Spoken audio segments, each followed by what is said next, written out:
Welcome to Tenor Tech, where I solve the problems you didn't even know you had. You start by removing the cap and any cartridge. Do this now.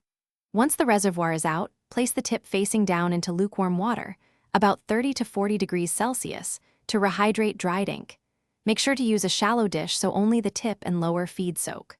While it soaks, pull a small amount of water through the tip using a syringe or dropper to force old ink out. This flush restores capillary flow and prepares you for the next step.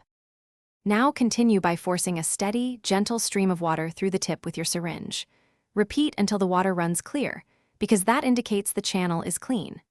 Next, if crust remains, carefully use a fine sewing needle at the very edge of the nib to nudge dried particles.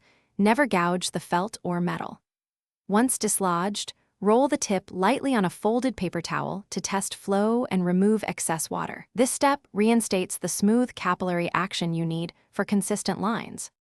Dry the tip and feed with a lint-free cloth or let them air for a few minutes, then reinsert the cartridge or refill with the original ink type, water-based for water-soluble pens, because mismatched ink causes clogs.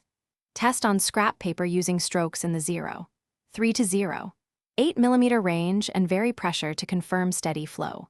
If the pen still hesitates, repeat the soak and flush once more, and if failure persists, replace the cartridge or tip. That's the final troubleshooting step to avoid damage. Thanks for watching. Subscribe to keep your life in tune.